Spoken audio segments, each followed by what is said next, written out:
This is Danny for the Web Seller Circle, and I'm joined tonight with Cindy Shebley, and we're going to do part 3 of our ongoing series, Information Sells, the art of creating and marketing quality information products. Now, in our first 2 episodes, we've covered a lot of ground. We talked about how choosing your subject will determine how you make your product, whether it's going to be delivered to a small audience or a mass audience, and choosing who you think your audience are, whether it's an individual with quirky tastes or a very large, non-specific audience, will help you, again, narrow down your subject. So one thing helps you choose another, and it's kind of a circle, like each domino making the next one fall. Tonight we're going to talk about how your artwork will give you a retail-ready product that adds finish and value at the cash register. The product is the same, but the presentation will look a little more professional, or maybe even a whole lot more professional, and that can change the amount of money you'll get for what you're selling. If you take a CD at home and burn it and write in felt tip on it and put it in a white envelope and sell it on eBay, you probably will not get a lot of negative feedback on that. The audience expects some homemade work on eBay. It's a different expectation than it is on Amazon. If you put that same product up on Amazon, you're going to get buried in returns. It just won't work. Besides which, Amazon has its own expectations, and they're going to want a UPC code for you to be able to sell in their media category. And UPC codes, if you go out and try to buy one yourself, are very expensive. So you need to know how to get these kind of things, and we're going to talk about that tonight. So, same product, you might sell it for $3 on eBay, $30 on Amazon, just by investing another hour or 2 of your time into the product. And what we're really talking about are box shots. Now, all these pictures you see on this slide are box shots, even though nothing you see here came in a box. That's just a generic term that's been developed to describe a picture of either a virtual product or a physical product where you haven't really taken a photo of the product, but you've taken the artwork of the product and used it to create a 3D image in photo editing software. You can do this on your own if you're talented enough and if you're patient enough in Photoshop. You can just start with nothing and create a really beautiful box shot, but you don't have to. There's a lot of software on the market that helps you do this, and we're going to show you how we use Photoshop Elements and a piece of software called Quick 3D Cover to create our box shots at Ghost Leg Media and at the Web Seller University. Now, I want to just pull up my web browser here for a second. I just want to show you, this is a website where we sell CDs and books and DVDs and ebooks that Cindy and I have made as part of our work as educators on the web. And you can see that even though we have the physical product of Facebook, we have a CD and a case, and we could take them apart and scan them and put them up here. They look really good and professional with just a box shot. So that saves us a lot of time, and it lets us do it in different sizes. Here's the same kind of stuff, and you can see slight variations in how we position things, make it a little more interesting. And here are books. Now, it may surprise you to learn that most pictures of books on the web are also box shots, and that's because books are very shiny, and photographers don't like that. It's a lot easier to take that photoshopped picture of the cover, drop it into your BoxShot software, and produce a very realistic 3D book with no highlights that have to be retouched. So, although these two are both physical books and are both selling on Amazon, they're BoxShots. Down here, these three at this price are all ebooks. And again, physically the books do not exist at all, just the artwork.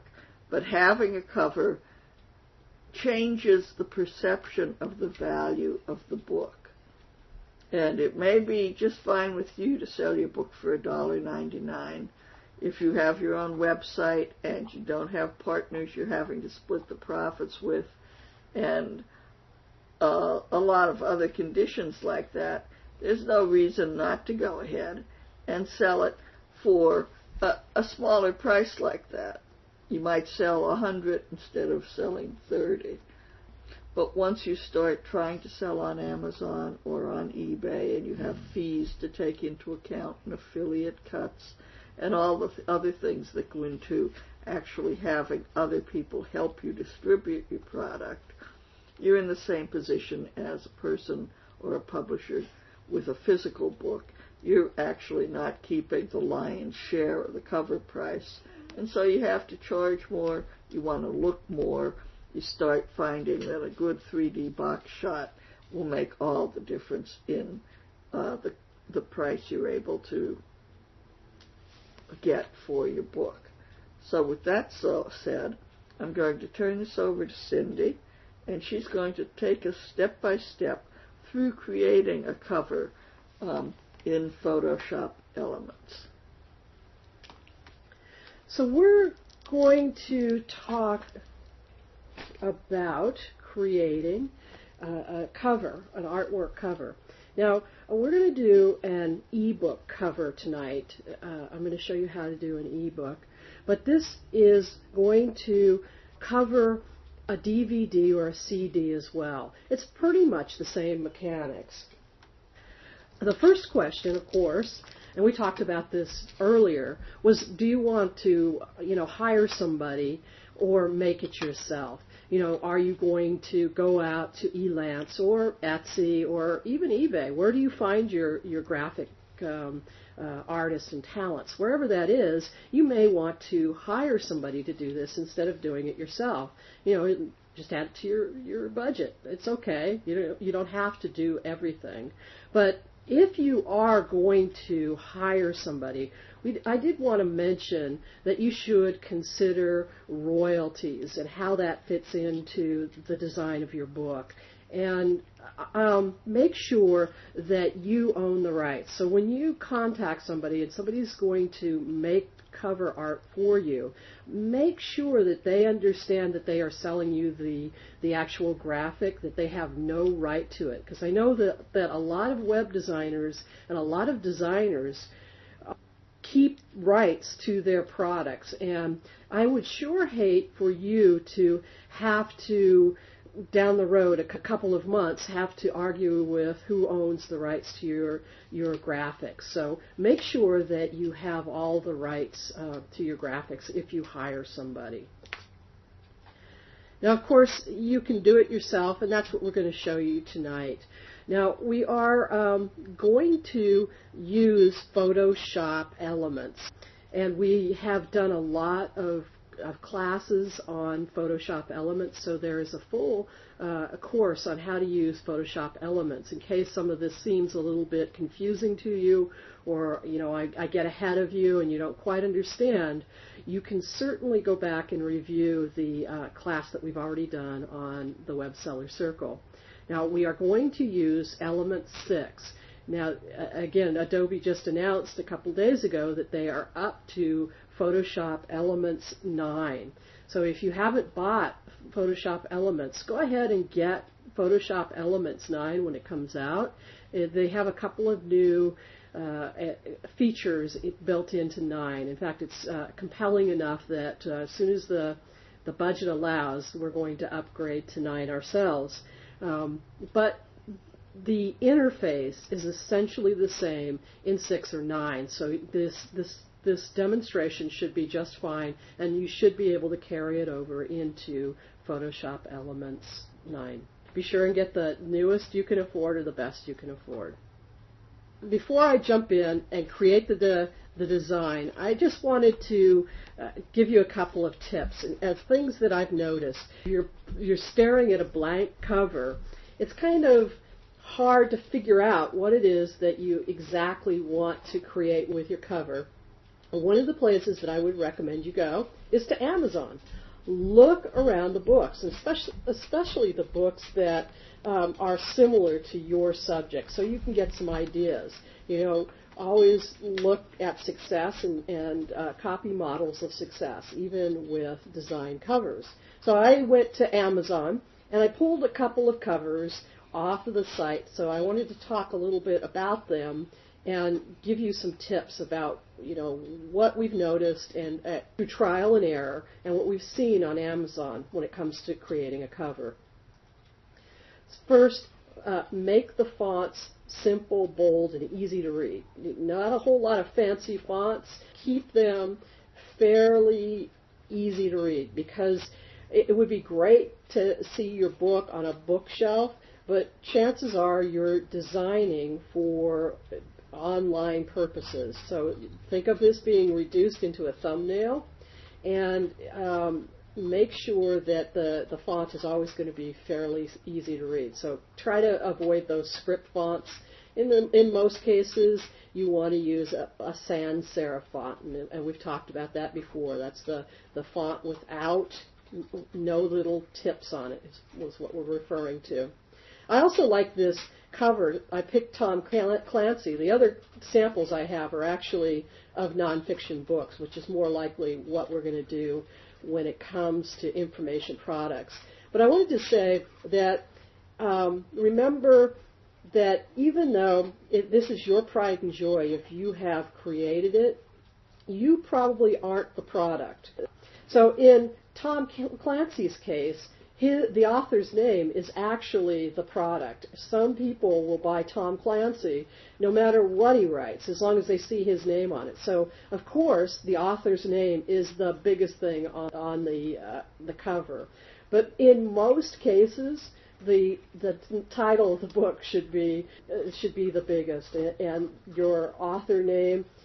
As much as I'd like to say Cindy Shubley is, a superstar and that her name should be huge on the front cover, it's better to have the product's name or the title of the book. Use color to highlight and draw focus, but be careful not to overwhelm people with color, because you can really overdo it and overstate the color and make it really confusing, and just totally confuse your buyer with too much color. So be aware that you want to use color to accent and accentuate your title, but be careful about your use of color. Avoid clip art. That's just a generality, but don't go looking for free clip art. If you do, you're going to find stuff that's kind of cheesy or cliched, and you want to avoid that if you're trying to be professional. So there's a lot of really good illustrations. There's a lot of good photographs. If you're not good at illustrating yourself, go to iStock Photo or Shutterstock and purchase some photographs. They're not very expensive, and you can use them in books and on covers. So that's part of the licensing. If you absolutely don't want to pay for the picture on the cover, well, then go to Flickr and do an advanced search under advanced search, and then be sure to check the box that says Creative Commons allowed for commercial use. There are a lot of people who are very talented and who are willing to give away or let you use their art. If you're going to use it on a cover, they've given you permission, and you certainly aren't obligated to, but I would say if you're going to use it on a cover, you should tell the artist and let them know in case they want to buy a copy or they want to, show it off to their friends. But it's certainly not necessary. But you are, if you find that Creative Commons license and they've allowed you to use it, there is a free source of graphics for your title or your cover. So that said, I have a couple of examples of good and what Cindy thinks is kind of bad covers from cruising around Amazon. First one is this one. This is actually an O'Reilly book. O'Reilly is a big publisher, and the name of the book is called Beautiful Data. And to me, this just totally misses the mark. I think it's a flower, the inside of a flower, but it just doesn't speak to me at all about the book. It doesn't say what that book is in an instant. And look at how small the name of the book actually is. It's very small. I do give them points for having clean fonts, but if it was on a bookshelf, if somebody was in a bookstore, they might be able to pick this book up and kind of interact with it. But when we get into a thumbnail, which is what we're thinking about on Amazon, it kind of loses all of its ability to sell itself. In fact, both of these books kind of lose that ability. Both titles are obscured because the text is so small, and all we see is this little green blob there. So, it doesn't really work too well for me as a design, especially when they're talking about data and bits and things like that, computer data. That design didn't quite work for me. So think about your image, how it's going to work and talk and speak to your audience. I pulled off a couple of designs that I thought really fit the new digital era, especially when we're on Amazon. The first one is this sexy web design. It's big, bold, and the image that goes with it really speaks to you really quickly. Everybody thinks of sports cars as sort of sexy and exciting. So they have a very plain cover, white cover, with a graphic that just instantly speaks to the buyer. This is what this is about. So they really captured it, and they get the point across in 3 seconds or less. So that's what we're looking for. Here's another one. Actually, it's our competition, I think. This is an actual book, but they've used color to kind of highlight. They've been very spare, white background, effortless e-commerce, great title. And they've just used color to highlight and capture the essence of the book and grab your attention, but it doesn't overwhelm you. So I thought this was a really simple graphic, the shopping cart, and just an easy, clean title for the book. So that said, those are kind of some of the samples.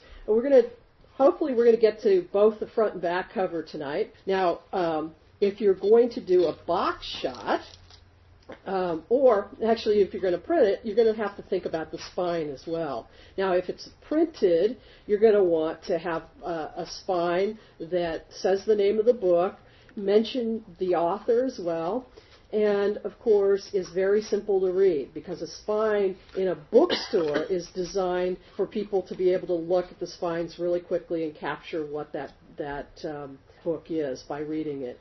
Now, in e-commerce or online, we probably aren't going to see that spine any more than just as a way to add some more dimension to the box shot.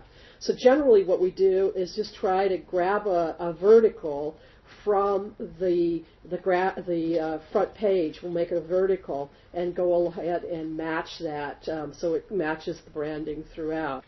On the CDs and DVDs that you create, There's also an insert inside that you're going to want to think about. Now, when you open up a music CD, you usually see the table of contents and what music is on the CD. With data CDs or instruction CDs, you usually see a little blurb about how to use the CD. But these days, it's pretty easy to use a CD, and that blurb doesn't have to be very big. So that gives you a fair amount of room to cross-promote. And if you've ever purchased a Ghost Leg CD or DVD, you notice when you open up that you'll see thumbnails of our other products that we've created. So you might want to consider that as another way to market or advertise your products or get your marketing message out. So when you're setting up these graphics, don't forget about the insert on the CD or the DVD. Tonight specifically, when I go to create this book, I'm going to match the dimensions of a trade paperback, and I'm going to make it 900 by 1100 pixels. That would not in any way translate to being able to print it. 900 by 1100 pixels, that image would be very pixelated if you tried to print it on a 9 by 11 cover. So if your considerations are different, whether it's going to be a printed product or a virtual product that we're going to make a box shot out of. So tonight, what we're going to use, again, is 900 by 1100 pixels to kind of emulate that dimension, but not with the idea that it's going to be printed. And we're also going to use a smaller DPI, or dots per inch. We're going to keep the resolution to 96 DPI. We're not going to do that full 300 DPI or more that you would use if you were printing the product out on paper. I think I've said enough. Let's just go ahead and start doing it. What do you think? Okay, so here is Photoshop Elements. Just for you that may have never seen Photoshop Elements before, this is where you can edit photos as well as do graphic design. So here along the side are our tools, the quick tools or the quick launch tools, the ones that you use most often. And then we have a whole suite of tools hidden behind these different drop-down menus that you can use to change and manipulate the layers as you create them. Over here we have what's called the effects palette, and these change. We've got a whole slew of different effects. Right now we've got the bevels up, and then we've got the layers palette. And as I start creating something, you'll see these layers show up down here, and we can move and manipulate them as well. You may have noticed that I was moving or going through the layers of when I was doing the presentation just a second ago.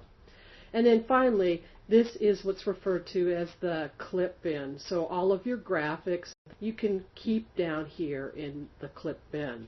So before I go ahead and open up this project or get it started, I'm going to bring a couple things in so that they're down here in the clip bin, so they'll be ready for me when I'm ready to get going. So to do that, I'm going to File and Open. And I'm going to navigate to the area where my pictures are. Now, I do want to mention that I am using stock photography tonight. This is from iStock, and you'll notice that there's a watermark there. Now, I usually go ahead and download the images, and you're allowed to do that to place things inside of the graphic elements. And at the very last, I'll go ahead and purchase, once I'm absolutely sure that is the image that I want to use for my cover, I'll go ahead and purchase it. But this is just a low resolution copy that I can use to design and lay out my cover. But as soon as I start getting to the point where I'm going to put the final touches on it, I'll go ahead and purchase this from iStock. But tonight, just going to use the watermarked image. Now I'm going to go ahead and, like I said, we're going to make this 900 pixels by 1100 pixels. So I'm going to start a new file. I'm going to go to File, and then Open a blank file. And we get a dialog box popping up. Now it's in pixels, and we're going to create something for the web. So we're going to use pixels. We're going to mimic the dimensions of the trade paperback, so that when we do our ebook, it'll look like a trade paperback size. If you were going to print this, if this was the final product was going to be printed, you wouldn't want to use pixels. You would want to change it to inches. But we're going to do 900 pixels wide by 1100 pixels high. And again, the resolution here is already set to 96. That's kind of a dots per inch. That's kind of a low resolution. It'll be just fine for working on the internet, but it would not work if you were going to print out this book, because that's not enough little dots or bits of color per inch to get a good, crisp, clean image. It would get really fuzzy and pixelated. So if you were going to print this out, again, it would have to be 300 pixels per inch. Now, color mode, we're going to use RGB, but this is a drop-down menu. And the background color, you can choose a background color or transparent. Now, my normal working style is to start with transparent. That gives me a transparent background that I can play with. Just going to click OK. And here is our first layer. And those examples that I showed you earlier, the ones that I liked, the sports car one, they used a simple white background. So I thought that I would keep this as fairly simple, and for this cover I'm going to choose a white background. And to do that, you'll notice that we've got white on white here. And in our case, what we're going to do is make this background layer white. So it is selected white, so now I want to go to the toolbox and choose the paint bucket. So I'm just going to click on paint bucket, bring it over to the palette or the canvas, and click, and that just creates a white background. I'm going to click this Create a New Layer button right here. I'm just going to click on that, and you see now I've got a new layer on top of the other layer. We've got layer number 1 and layer number 2. If you think of like layers of glass, this is one on top of the other. So my next action, whatever I do, as long as this layer is highlighted, that's where the action is going to happen. In this case, I'm going to create a text layer. So I'm going to go over and click on this T, which stands for text. Now I've selected my text layer. If I start typing right now, what's going to happen is, because you see here, remember when I said select a color, or my next action is going to be whatever color is here? If I started typing, it would be white on white.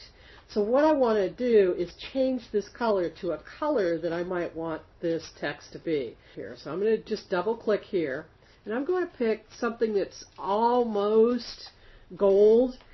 Now you see I've got a different color layer here. So if I start typing, my text will be that color. But before I get started, I also want to change the style of text as well. And I'm going to pick a different font.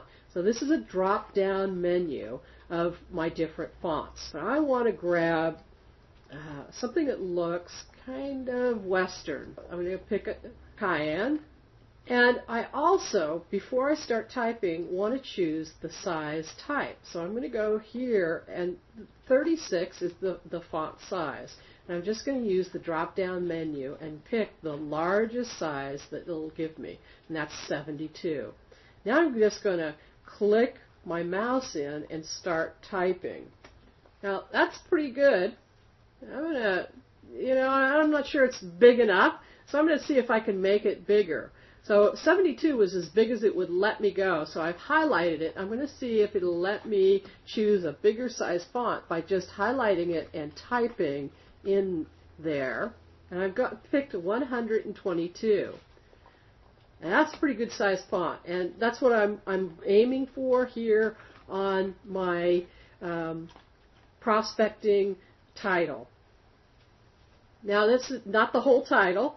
What I could do is I could continue on this same layer and finish the title, which is going to be Prospecting for Gold. But I want to be able to, again, manipulate the text a little bit and place it where I want to in less formal fashion than if I did a break.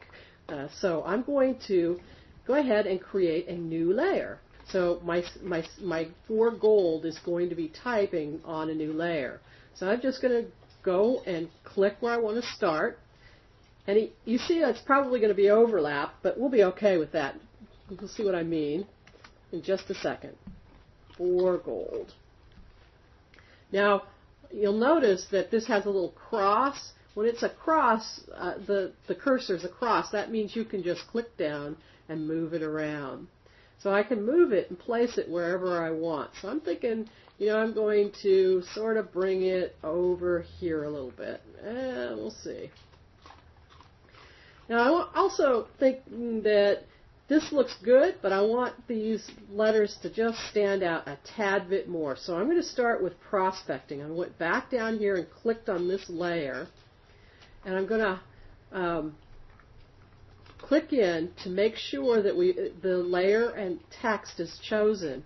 So I'm going to add a little bit of drop shadow. So when I chose it, the default here, the last thing that I did was bevels. But I'm going to go over and navigate over to the drop shadows. And now I have several different styles of drop shadows that I can choose from. I'm going to choose low.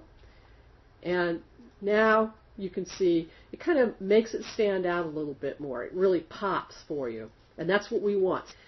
Now I want to also do it for gold as well. The next thing I want to do is maybe add a little picture or graphic to get the idea going. So I'm going to go over here and grab a new layer. And I'm going to come over here to this thumbnail image here. And I can do one of two things. I can highlight it by clicking on it and drag it onto the layer by just dragging it onto the canvas.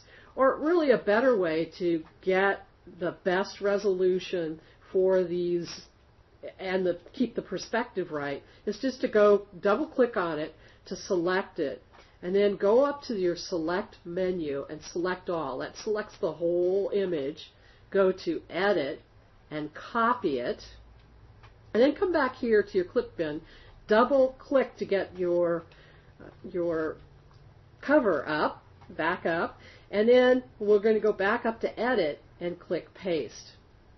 Now paste is going to paste it in exactly pixel per pixel what it copied. And this is the size. Again, remember I said it was a low resolution image.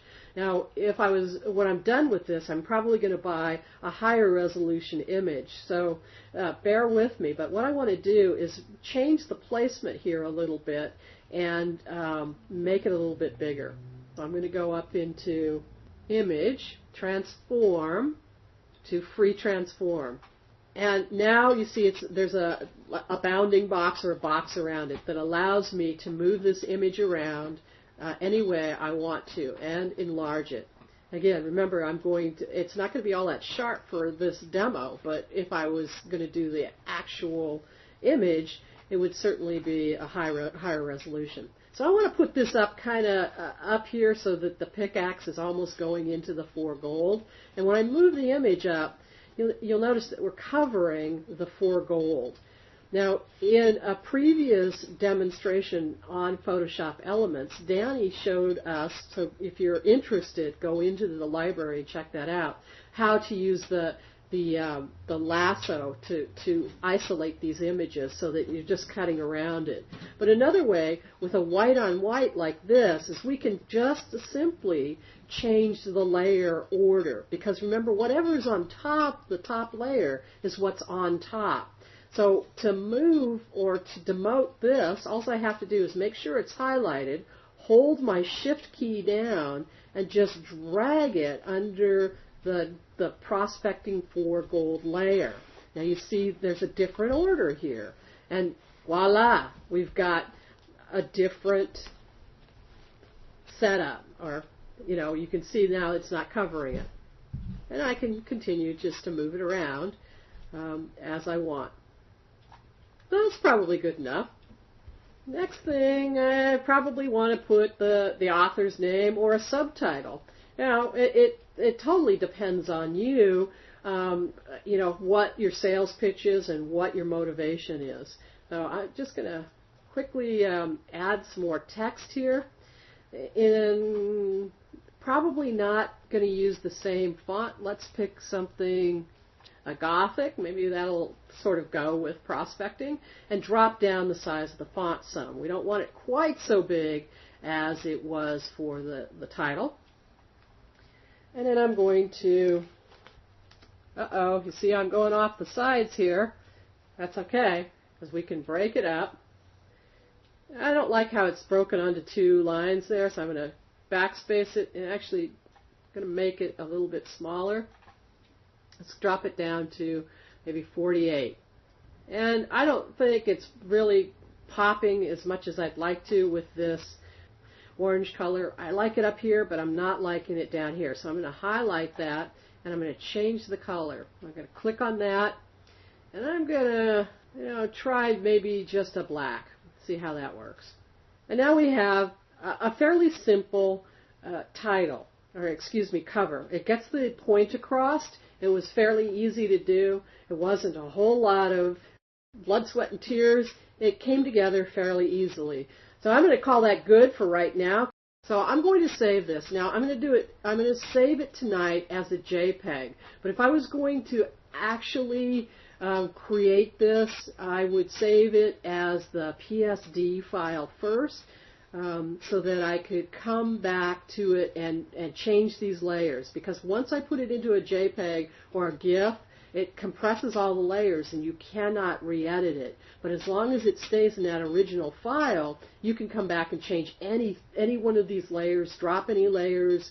Like I said, I was going to come back and change the iStock photo once I purchased the high-res picture, so I could change that out if I have the original PSD file. And this is just a demo tonight, so I'm going to do a save as. So I'm going to rename this cover, so Danny can find it when she's ready to show you how to do a box shot and save. So I'm going to click OK. And now I've got the front cover. Now, really quickly, I'm going to do a back cover, and I'm going to go through it fairly quickly. The thing that I want to say about back covers, though, is as I'm setting it up, is to remember what your audience is for the back cover. If it's going to be a physical book that somebody pulls off a bookshelf in a bookstore, that's great. But most likely, it's not going to be. In fact, for a box shot, you're probably never going to see the back cover.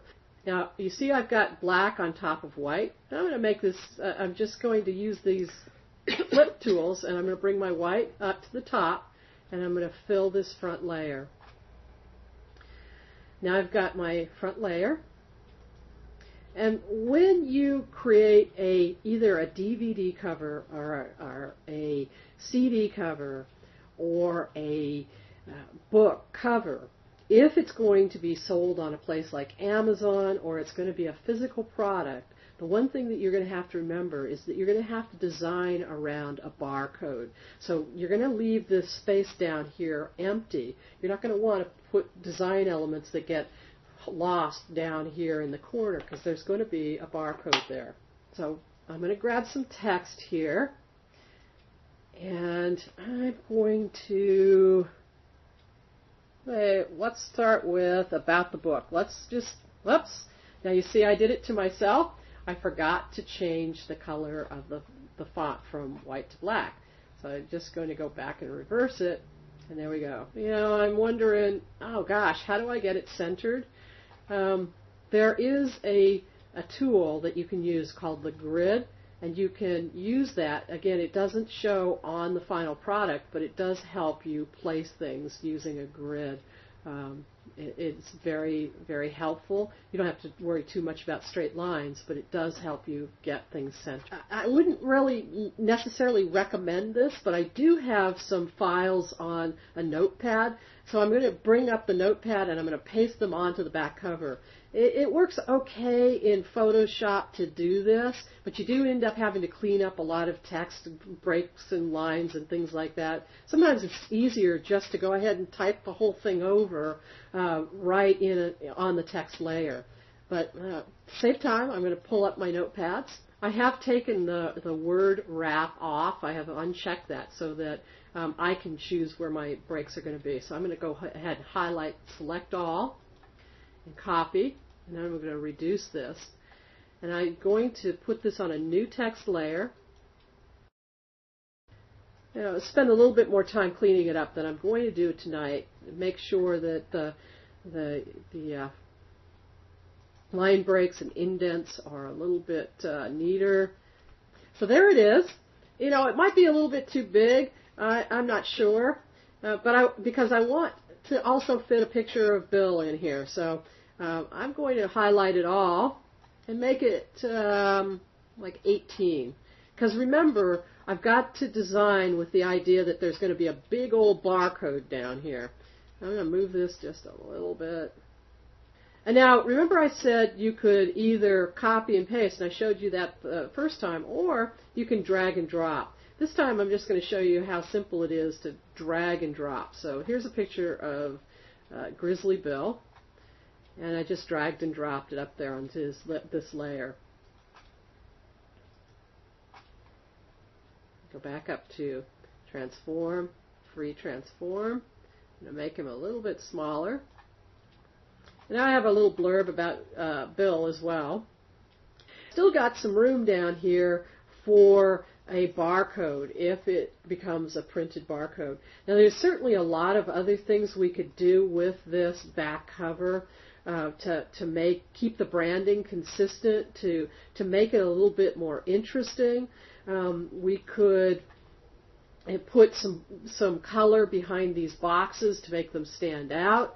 But, you know, I just wanted to give you the idea that, you know, you want a front and back cover. You kind of want to think about what you're putting on the back cover.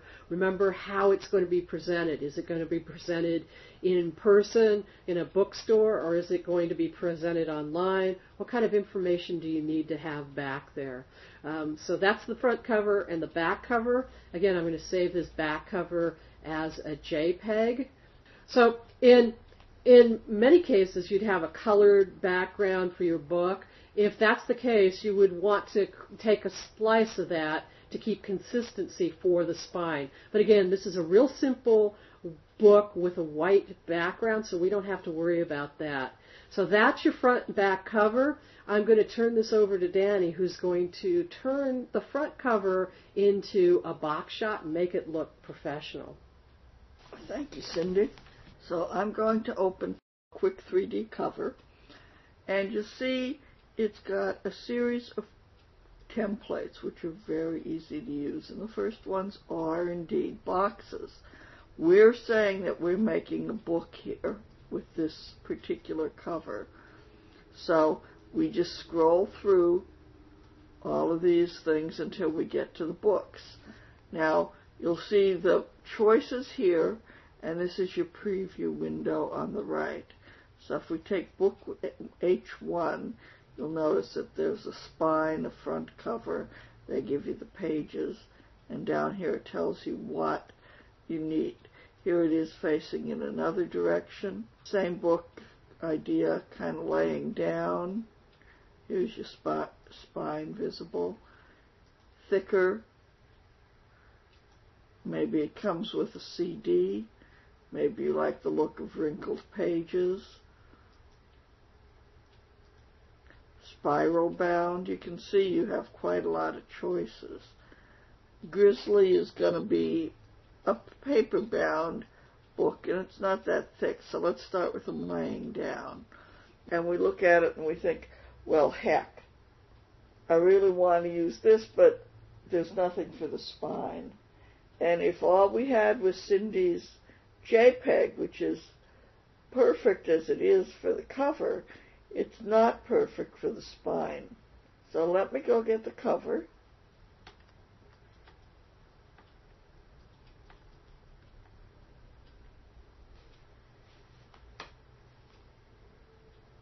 And we can just put this up and take a look at it by clicking Save Pic. And we think, oh boy, I wish we'd just done a little more with this so that we could have a spine. Because I really like this cover, but it's not quite working. When I open it as a JPEG, it's all one image. And I can't now easily edit it because all these elements are together. If Cindy had saved it as a PSD file, she'd still have all of these individual layers available to her.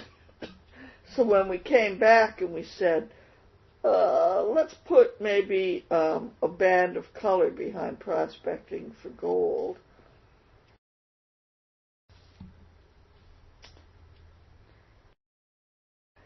so here it is with a little extra something given to it, and we can just save as again. And then I'm going to come over to the crop tool.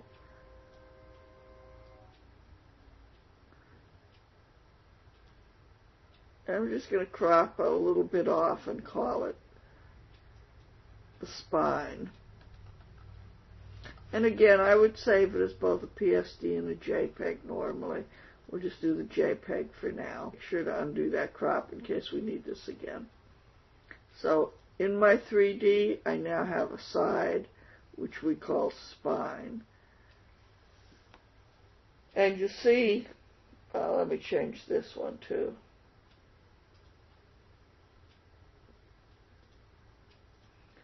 Because we just took that little cut, they line up nicely and it looks a little bit better. But we're not going to the trouble of putting in Grizzly's name or the title or any of that, because usually this will be very small online and you won't be able to see all of that. Now you have some choices. You can make the background here transparent, or you can keep it white by clicking or unclicking. I usually make it white unless I know that where I'm going to be putting it, other text may need to impinge on it, and I don't want to have to come back into Photoshop and refiddle with it again. So for now, I'm just going to make it transparent. And you can change your shadows, the deepness of the shadow, color of it, that's this stuff here. But you don't have a whole lot to work with. You're working with a template. And I actually like the defaults. You can change the height and width of your picture. And let's make this full size for what we want, which is 500 pixels, save picture. And you can see now, again, we can have a transparent cover or not. And these little checkerboards mean it's transparent. Our resolution is lower. And to make it transparent, we have to save it as either a PNG or a GIF. If I want to save it as a JPEG, that can't be transparent. So I think that'll give you an idea of how you go about using the software. It's pretty straightforward. You say okay, you give it a name, and I usually call it something like cover angled, because I make a whole bunch of these box shots for each product, so that when I go back into a folder later, Here's one called Box Shots. You'll see there's a bunch of box shots. You'll see these box shots give you a whole lot of different looks and views. And if you name them something like iPhone, iPod, monitor, or angled straight down with disc, it makes it a lot easier when you come back later. So I just go through Quick 3D. I now have my down book. Maybe we want one standing up. In this case, I would make something visible on the spine, etc. You don't have to redo everything over and over when you just pick a different template. So that's how you go about making your box shots, and I would recommend that you make several for each book because you're not sure until you're done how you actually want them to look. So that's 3D cover. The last thing I want to show you is a real quick demo on how to use Photoshop Editor and the templates for CDs and DVDs that we have on Web Seller Circle.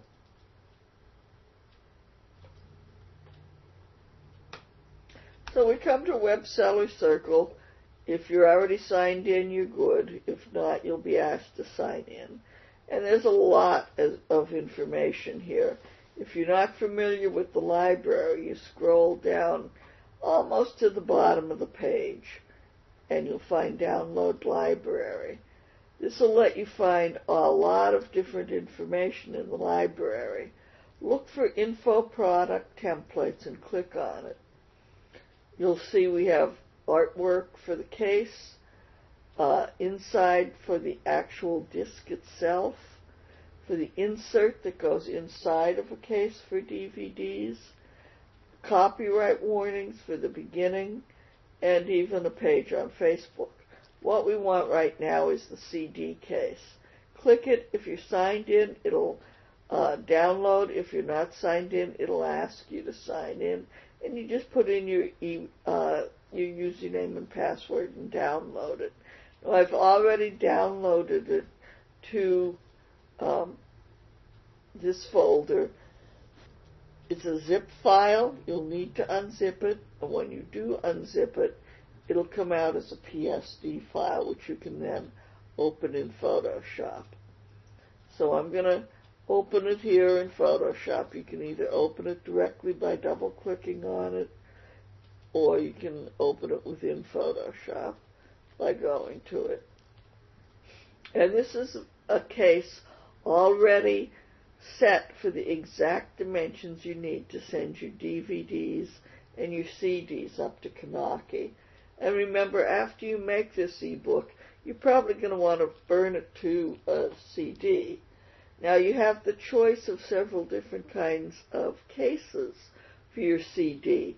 We found that when you mail them in those little CD jewel cases, they tend to arrive to your buyer broken.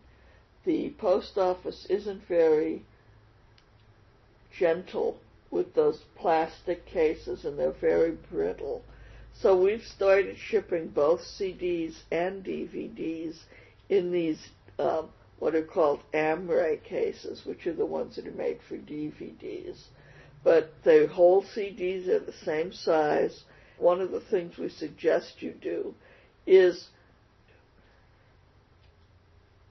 make sure you give the user a clear indication that it's a compact disc, not a DVD.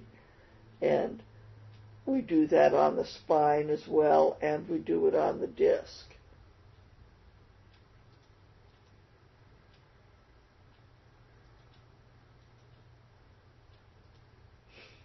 Now, this case is made up of many, many, many layers, starting with the background and going through. You'll notice that each of the layers has a title. This says Photo 3. If you click on the pictures here, you'll see photo 1, 2, and 3 choose themselves through a thing called Auto Select Layer. The background is called Background. Highlights. See how these lines are coming to let you know what we've chosen. The spine, the title of your CD. We've tried to make it easy to use by naming the layers in a way that'll be clear to you as you work with them. And on each part of these, where you have something, front cover presents, that's the word presents here. If you double click on it, you can change it if you don't want it to say presents. Your company here would be your name. You can double click on it to select it and change it from your company name to, say, Web Seller Circle. Now, the font color and the font face can be easily changed by just going over to your font face and picking whatever font you use for your particular logo or branding. The same thing with the cover or any other element. It's all easily edited because each element is on its own layer and you can change everything. You can also turn things on and off. Maybe you're not going to use these screenshots. You click on the little eyeballs and you can just turn them off and instead bring in a new picture which you can take from down here in your clip bin and just add it to your front cover. If you don't like the way it sets itself up, again, you can transform it by using the free transform tool, or you can drag and drop. You can resize it. You can add drop shadows to it. Anything you want to do to make this stand out, you can do because it's on its own layer. So I believe in this case we would probably make it a little bit smaller so it fit in here better. And we might even want to put it on a little bit of a jaunty angle maybe to make it look a little fancier. Let's use a different drop shadow while we're doing all this too. And you can see you can change these things, elements, endlessly to make it fit your project. So that's how to use the template. I think it's a lot easier to actually do it than to explain it. Go through it and work on it yourselves. And don't be afraid to mess it up. If you screw it up and you can't use the template again, you can always re-download it from the Web Seller Circle.